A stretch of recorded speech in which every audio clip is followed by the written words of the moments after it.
DGTS. Dumb guys talk about smart stuff. Good evening. Here's another episode of Dumb Guys Talk About Smart Stuff. I'm Heath. I'm Barry. And today we're going to freaking go off on fantasy baseball. Oh yeah, fantasy baseball. We play in a 10-team rotisserie head-to-head league. Barry's the commissioner. And Barry is actually last year's champion. Yeah, champ. And I'm going to be this year's champion as well. I'm going to do everything I can to keep that from happening. All right. Well, let's talk a little bit about the stats that we use in our league. So we go 5 and 5. We do 5 offensive categories and we do 5 pitching stats. Yeah, and I think it's pretty straight up. The only change we make is we do OPS instead of batting average. OPS instead of batting average. I think we've debated some about changing wins to quality starts, but we have not changed that yet. We haven't made that change yet. And so we do wins, saves, strikeouts, ERA, and WHIP. Mm-hmm. And then just the basics. We got runs, RBIs, home runs, stolen bases, and OPS. OPS. Yeah. All right. Well, let's get started on the hot topic. And that is the first round, the first pick. It's in your court, Heath. Who do you pick? I think this year you just can't pass Trout. It's really hard to pass up Trout. But you know what? I've been in a few mock drafts up to this point, and I have seen it switch up a little bit. Mm-hmm. I've seen Kershaw go first. Whoa, no. Taking a pitcher. Yeah. I've seen McCutchen jump that barrier and go first. Could he have a big breakout year? Yeah, and I think I personally could make a case for Giancarlo Stanton, because I think this guy is the sky's the limit. He's shown what he can do. He's like runner-up for MVP, I believe, and he's still young, and that was with a year where he missed a lot of last year of the season because he got hit in the face by a pitch. Stanton is a 24-year-old stud. He's playing in the big new park in Miami, and that guy is still blasting home runs. Yeah, and I believe overall the Marlins team has improved. He's going to have D. Gordon batting in front of him this year. Yeah, I think he's going to have a few guys getting on base, so he could have a gigantic year. You know what? I would not argue with you at all if you told me you were going to take Giancarlo Stanton first. But you know what? You're right. It is hard to pass up Trout, for sure. It is, and I think you just feel like your first place, I think, is a high-pressure pick, and you just got it. You just feel like an idiot if you don't pass up the consensus pick. Yeah, you know what? Since you said that, I have to say, having the number 1 pick, I don't think I want it.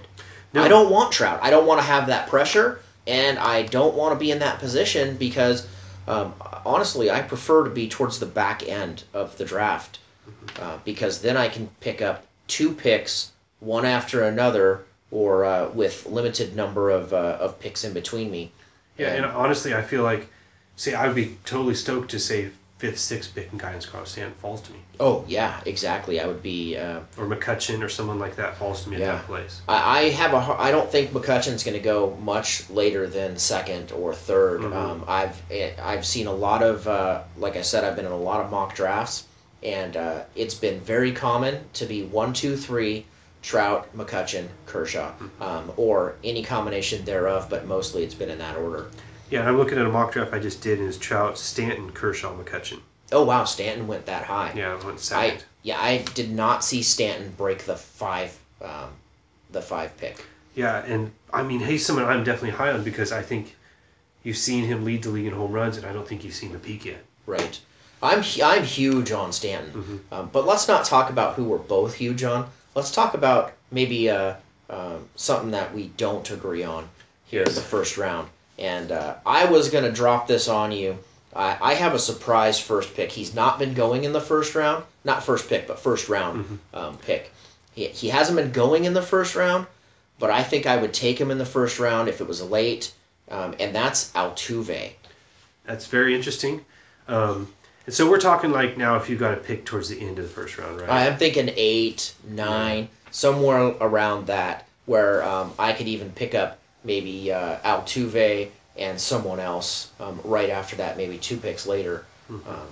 Yeah, and I'm on board with that to an extent, because say into the first round taking Jose Bautista or Tulowitzki or Cano.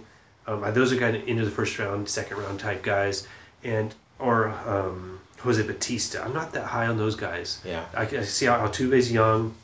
There's a couple knocks on him is that I think he had a career year, and how often I've seen guys not have a very good year after a career year. Yeah. But you know what? I think he might be coming into his prime. He plays in Houston, and he's still young. I think that was his third full season. He's a speedster. So, if he's going to hit for a high average, if he's going to get on base, he's going to steal a lot of bases for you. He's a premium pick at second, I think. And I think I would definitely take him over Cano any day. Cano has lost his luster since he left the Yankees. And that's not just because I'm a Yankee fan. It's because he went to Seattle with the big park. His home runs dropped off.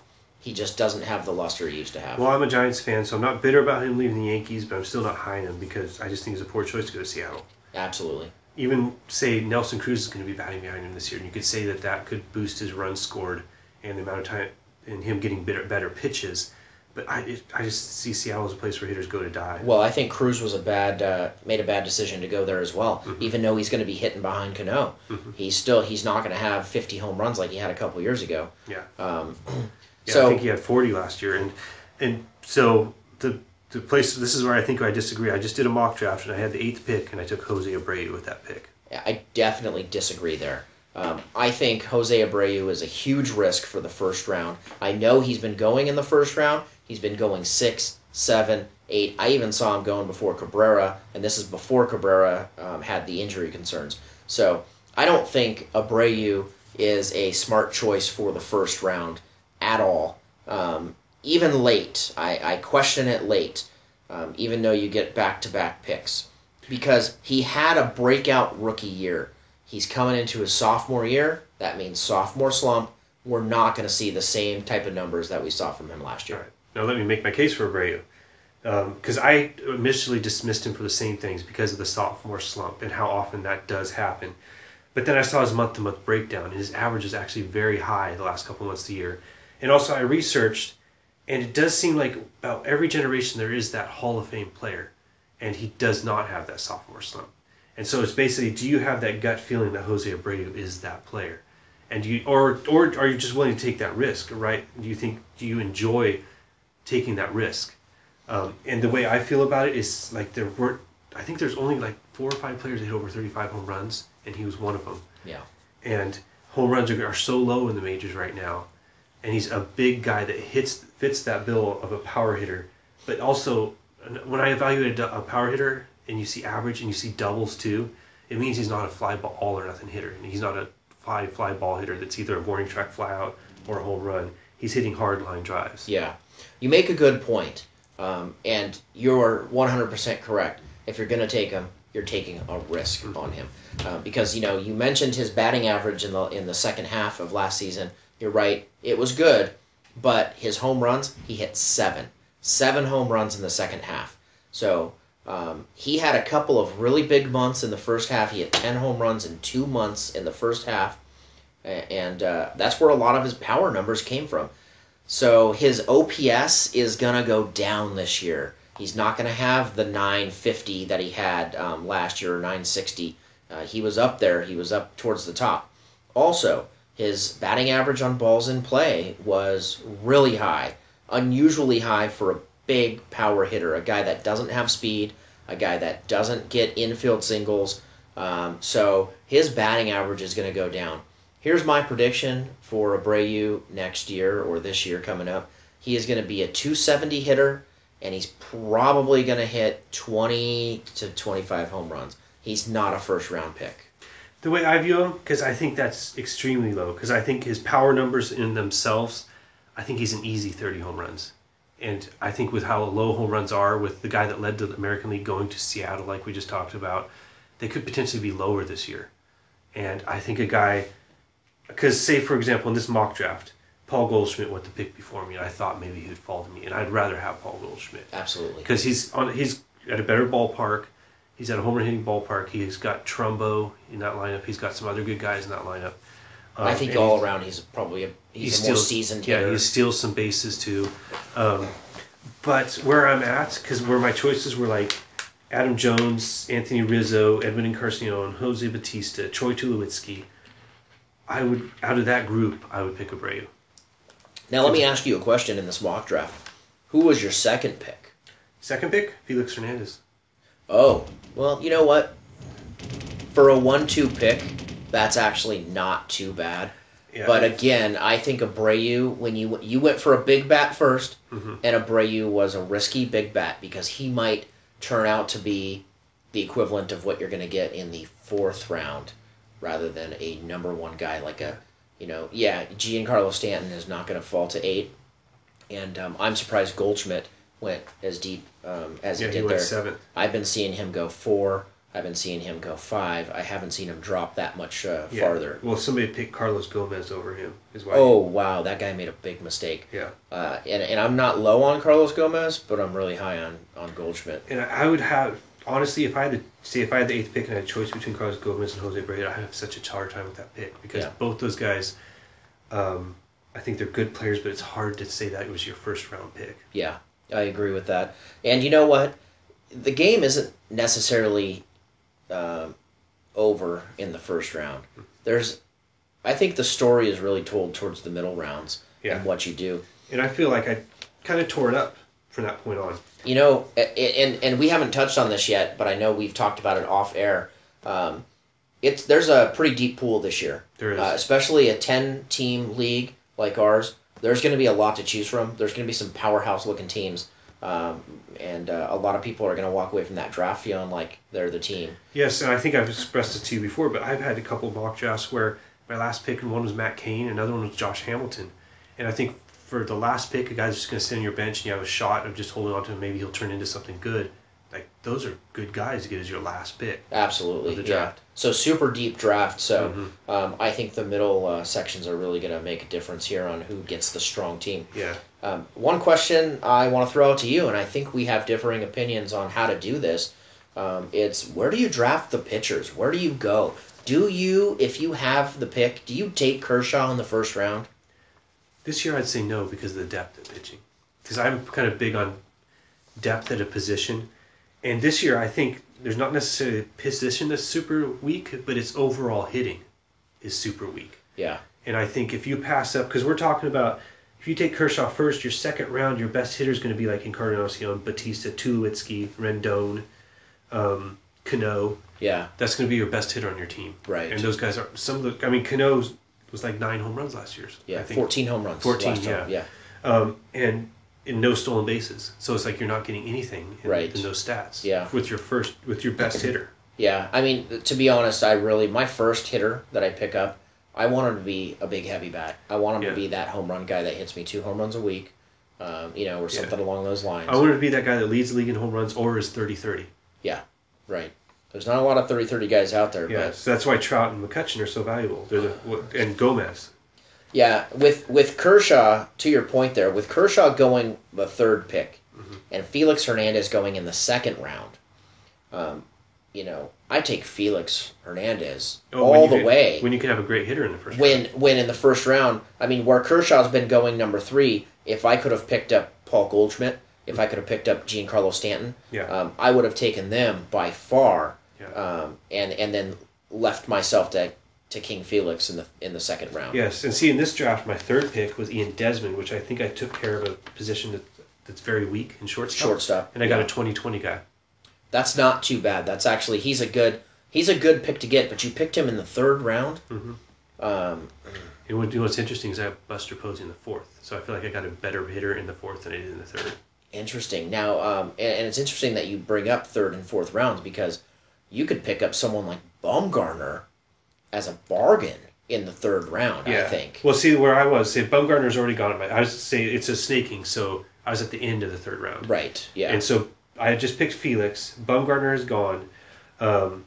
And say Jacoby Ellsbury, Bryce Harper's gone. Altuve went early in the 3rd round. See, Altuve, I've seen him going early in the 2nd round. Yeah, and so this one he fell to the 3rd. Wow. See, that would be fantastic for my strategy because I would swoop him up in the third round and be happy with that. Yeah, and so I think where I was at picking Ian Desmond right there, and it's like I'm set at shortstop, set at position. It's kind of shallow this year. 2020 type guy. I got a little bit of power, a little bit of stolen bases. I think I filled a good position. A lot of times that's one of my strategies, not to give too much away because I am the champion and I have to keep the crown. But a lot of times when I go into these drafts, my strategy is what's the weak position? Where am I going to get the biggest advantage? And this year I think shortstop's a big one. If you get the best shortstop and then you drop to the next one, it's a big gap. It is. And the thing is, we got this weird anomaly with Tulowitzki because he's obviously the best one. But it's a huge injury risk. Yeah. Is he going to play all season? What's going to happen to that guy? And I don't think you win a championship with a guy that's going to be hurt no matter how good he is when he's healthy. You know what? If he's great for 6 months out of the year and then he drops off the face of the earth for the second half, you're at risk of losing. Yeah, if he's not there for you in the playoffs, you're not going to make it. So back on the pitchers, though, so this is something I was noticing was Bumgarner dropping to third, but also guys like Price were dropping into the fourth round. Yeah. So 40 to 50 picks in, and Price is still available. And guy that had 270 strikeouts last year. Exactly, 270 strikeouts. That's freaking humongous. Yeah, well, say like I took Posey, then I got John Lester in the fifth round, a guy that had like 220 strikeouts last year and a pretty good year. Yeah, so that's pretty good as well. So and then like sixth round of Jordan Zimmerman. So I'm saying like Kershaw in the first round makes no sense to me when you're taking Lester in the fifth, Zimmerman in the sixth. Yeah, there's a lot of solid pitchers falling late. Yeah. So I think the moral of this story is don't waste your top picks on pitchers. Wait for solid guys who are going to get you through the season and focus on building up that offense early on. And I'd say it's the era, too. Like, it's a low-hitting era. And so I've heard talk of them changing the strike zone in the future to make it a more offensive game. Then pitchers might be at a premium at that point. I actually read the opposite. I read that they were looking into it to shrink the strike zone. Yeah, which would be an advantage I'm sorry. to hitting. You're right. That would be the advantage to hitting. Okay, never mind. Because in the past they had the same problem. There's a year where Carl Yastrzemski won the batting title with a 301 batting average. Right. And so they lowered the pitching amount to kind of bring offense That's right. back. Yeah. And I think they're kind of feeling that in this era. Like steroids are gone, hitting is dropping, pitching is at a premium. And I think it's kind of like the pitching. I don't think it's just steroids are gone. I think it's the pitches. I think guys have found the cut fastball and then like that either circle or split change mixing together is just a really effective combination. I think that's why the Giants have done so well because Dave Righetti teaches that to everyone. Right. And Bumgarner throws that high cutting fastball the guys just can't hit. Yeah. Right. And they mix this. Mike Cain coming back, you might see that as well. He does that cut fastball with a good changeup mix. How do you think Cain's going to do this year? Do you think he's a fantasy impact? Well, supposedly, because say like last year, the reason I wasn't the champion is that I tried to pick up all these players that are injured the year before that I thought might bounce back. Like Ryan Braun was like my big one. And I had several pitchers, I believe, that was kind of the same story. And I think I need to research more what the injury was. And what I feel like with Matt Cain is that it was a joint that they cleaned out. And he says his flexibility feels like he hasn't felt in a long time. Right. I think if it's, say, like Victor Martinez's injury, I'd be worried about that one because his mobility might be gone. Yeah, absolutely. But Victor Martinez is going to be a heavy DH first base type of guy. He doesn't really need his legs. He's never really had his legs over the past 5 years, and he tore it up last year, for sure. And I think it's obvious that something was wrong with Cain because he went from a year where he was 16 wins and like a 270 something like that ERA to like a losing record and over 4 ERA. Yeah. And I think it just points to the injury was the problem. He's supposedly tried to pitch through it for a long time, and I think if the reports are true that he feels this good, I think he could definitely bounce back to being a 14, 15 win pitcher. Right. A decent, very good. Well, he's Cy Young caliber, right? Yeah. Well, there's a year where he started the All-Star game. He's been like top 10 for the Cy Young in the past. He hasn't won a Cy Young? No. Oh, I thought he was a Cy Young guy. I think the closest he came was like that year where he won like 16 with like a 270 ERA. He's been solid though. He's been very good, and so I think like your last pick of the draft, I think he's a good sleeper. Oh well, I think you're thinking too highly if you're going to get him as your last pick because, as everybody knows from previous podcasts, we're on the Northern California coast, and we got a lot of Giants fans in our league. He might go quick. He may go quick, and that's the thing. And I honestly think he's valuable enough to maybe take a couple rounds before that, because you're honestly getting down into the garbage picks at that point. Yeah. And it's a guy that could be a strong starter. And for example, this draft, my 4 pitchers were Hernandez, Lester, Zimmerman, and then I got the Groom that won Rookie of the Year. Oh, right. As my 4 starter. And I think it's good to have a starter like Matt Cain to fall on, just in case that guy gets that sophomore slump that we talked about. Yeah. Or he could be, because say like last year I took Jose Fernandez, and he was a Rookie of the Year, but he's having an even better year the next year. Yeah. But until he got hurt. Right. Yeah. So I think DeGrom is a good one to take that risk on, but have someone on your bench to back him up. I think pitchers are less likely to have a sophomore slump. They are. I think it takes hitters longer to adjust. Well, if pitchers have unhittable stuff, say like Jose Fernandez does, yeah, there's no figuring them out. Right. Yeah. I mean, some guys can go 5-6 years of dominance. Yeah, and I was actually watching a Marlins game on TV, and he was on the mound. He was smiling. He's almost like saying, like, "Here comes my fastball. You can't hit it." And he's just having so much fun. Right. And then he got that injury. Those are the guys you like to watch pitch too. They are. Yeah. All right. So I think we got a kind of a good idea there. What's a deep position? Well, and this is the knock on Abreu. I think first base is kind of deep. First base is real deep. First base is heavy. It is heavy because, I mean, you could say wait on first base and take like a Votto, who's falling way far in the draft, who's been an MVP candidate in the past. I've seen Votto fall as far as 9. Yeah, the 9th round. I think I just saw him on this mock draft I'm looking at, and it was pretty far back there. But if you get Votto even in like the 7th round, and he jumps back to being that premium hitter that he's been in the past, you are getting a steal. Well, another guy that's almost the same story is Prince Fielder. Prince Fielder, yeah, he was hurt last year, but I've been seeing Prince Fielder go a little bit higher. I've been seeing Prince Fielder go 4th round. I'm seeing 6th round in this one. 6th round. Which I think he had, and that, like I said, look at the injury.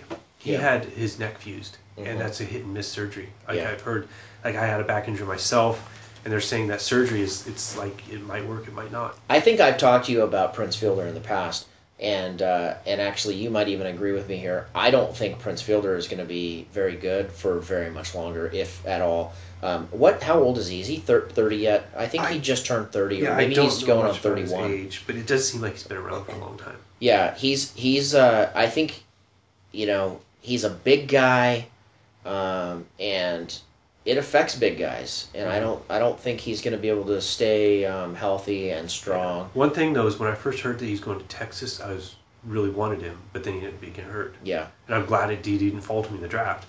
Yeah, but that's the thing. He's in this ballpark where Josh Hamilton just tore it up as a left-handed hitter. Texas is a hitter's park for sure. Yeah. That's where hitters go. Yeah, and it's hot. Yeah, it's dry. And I thought for sure maybe he'd have a jump in stats going to Texas, but then he's got this injury that's risky. Yeah. I don't think I'll be drafting him unless he goes really deep. Yeah. But again, to the point, first base is pretty deep. I mean, we can name several guys that are going in the 1st round that are first basemen. You've got Giancarlo Stanton. You've got Paul Goldschmidt. You've got Abreu. You've got Bautista. You got Encarnacion. You've got, did I say Cabrera? You've got Cabrera. All of those guys are going, 1st round, early 2nd round. First base is deep. Rizzo. Rizzo, he went 10th in that mock draft, which I think that's so high for him. I think that's really high for him. And he could even wait a long time and take a sleeper like Brandon Belt, who supposedly with Pablo Sandoval gone is going to bat 3rd in front of Buster Posey. Yeah. Now, I don't like that just because he's in San Francisco. You got a big park. If you're going to get anything out of that first baseman, you're going to get a lot of doubles. And I don't know if he's very fast, but he had a year of like 15 steals. He had a minor league year of 20 steals. Yeah. So he's got that sneaky steal ability. Can he hit triples? Yeah, definitely with those gaps in that park. Yeah. But one thing is, like, I'm a Giants fan. I've been to a couple games, and the one player that stands out to me when you go watch that surprised me was Brandon Belt. Like the sound the ball made coming off his bat. Like it's a big boom. Yeah. And I mean, you see, it looks like he just drops his hands on the ball, and he had like a 400-foot warning track fly out. Yeah. And Is he a righty or a lefty? He's a lefty. He's a lefty. So that's actually an advantage in San Francisco, right? Because don't they have a short... they got a short porch, but with the big wall? Well, it kills lefties in the right center gap. In the right center gap, It's yeah. huge. But if you hit it down the line... If you hit it down the line, it's got a tall fence. Tall fence, I think but it's like 320 or something like Okay. that. But it's 24 feet high as a wall. They I made mean, it's no Yankee Stadium. Yeah. You know, with the left field porch. left field porch with the short Or fence. the right field porch. Yeah, right field porch with short fence. Yeah. But yes, it will rob some home runs from him. But say like if you leave first base to the end of the draft, that's the guy you could take. Yeah. Right. In one position I thought that was sneaky deep was second base, which is usually a very shallow position. It usually is pretty shallow, although I think there's a fairly big jump or drop-off between Altuve and the next guy, which is Cano. And I'm not big on Cano, like I said earlier. But the thing is, like, D. Gordon could win you the stolen base championship every year. He's a 60-70 stolen base guy. Yeah. And then there's Brian Dozier, who's a 20-20 guy last year. Mm-hmm. And then there's even like Panic on the Giants, who's a potential Wade Boggs type player. He hit 305 in his rookie year. If you want to take a risk, you could wait. That guy might go undrafted. You can go really deep. Yeah. You could go really deep. I thought that was kind of... Because usually second base is a position I try to grab early, but then I was kind of surprised waiting how good I got, and I got Brian Dozier really late. Yeah. Well, I'm going to just come right out and say it that Altuve is the guy that I'm targeting. Mm-hmm. If I don't end up getting Altuve, I'll probably drop way down on second base unless somebody just lands on my plate. Yeah, well, Pedroia is a guy going way late right now. Pedroia, he's basically a freebie. Yeah. If you want Pedroia. Yeah. Now, didn't he have an injury recently? He had did. A thumb injury. Yeah, he did, and it made it so he hit almost no home runs last year. His power was down. Supposedly that's fixed. He's could be a threat to hit 20 home runs. I could see him bouncing back. I think Boston has pumped up their lineup a little bit. They got Pablo Sandoval. That'll probably hit behind him. Hanley Ramirez. They go and mix in with David Ortiz. I mean, they got some good hitters. Mm-hmm. Shortstop's not too bad. Hanley Ramirez is going to be eligible for shortstop, even though he's playing. Yeah, he's going to play left field. He's going to play left field. Yeah. But isn't he eligible for shortstop and third base? And then halfway through the season, or he'll become outfield. He'll become outfield eligible too. So he may be actually a very valuable shortstop, depending on where he's going in the draft. Yeah, and also if you feel like, where he's at in his career. If he's at a risk for dropping off. One thing I can say is he's going to hit well in Boston. Yeah. Yeah, well, I personally have a grudge against him because there's a year I picked him in the first round. And he hit like 260 the next year. Yeah. And I'm sure you're holding grudges because he played for the Dodgers. Yes, and he played for the Dodgers. Yeah. Which reminds me, we forgot to mention Adrian Gonzalez at first base. Yeah, that's another one. He was solid last year. That's one people forget about, too. And he's had 40 home run seasons. Oh, yeah. And Dodger Stadium is good for hitters. Mm-hmm. And he's been solid. He's been consistent. And that's what it comes down to for me. And I know we've touched on this before. I'm all about the consistent, proven player. Rather than taking risks, I'm going to get that guy who I can count on. And if I don't take a risk, maybe I'm not going to have a fantastic, year from the guy. But I'm going to get what he's advertising. Yeah. And I think I'm the opposite. I love taking that risk. I really like when I pick the breakout player. Yeah. And I think that's why Abreu is all of a sudden attraction, because I have the feeling that he's the exception to. I like taking the breakout player, but I don't like to take a risk in doing it. Like a couple years ago, I drafted Puig. I picked up Puig as a free agent, and then he got sent back down to the minors, and I watched him closely because I saw what he was doing. And when they brought him up, I swooped on him right quick, and he killed it for me. And I felt good about that because I didn't take a risk on him. I got him for nothing, and he killed it. He paid dividends. Yeah. Brian Harvey was that for me one year. Yeah. I picked him up after the draft. Mm-hmm. So there are that potential breakout of the guy that's not even drafted. Like Joe Panic might be that guy this year. Like he's a potential. I think he's got the type of swing where he could hit like 320 at second base. Potentially. Yeah. For me too, say like. Looking at that pick, last year, I took a risk on Bryce Harper, and it did not pay off. Right. He was awful. He was hurt. He didn't play that well, and then he pissed me off because he had a lot of home runs against the Giants in the playoffs. Yeah, and I think exactly that's exactly the risk you take. You take the risk, and if it bites you, it really hurts because I think you took him fairly high up in the draft. I had the 10 and 11 picks, and so I took Braun and Harper, and neither one of those worked out. You took him for your first or second pick, basically. Yeah, I think it's interchangeable because I just grabbed those two back to back. So you want to know what the difference between my strategy and your strategy is? What's that? I'm the champion and you're not. Yeah, well, we'll see. Yes, we will. So we're getting close to the end here, but I just wanted to kind of throw it out there. Who do you think is going to be a huge steal towards the end of the draft? Who's gonna be the biggest guy that you get for almost nothing? I don't know how far back into the draft you're thinking, but I think that DeGrom, the last year's Rookie of the Year, could be an ace. Round 12 is where I got him.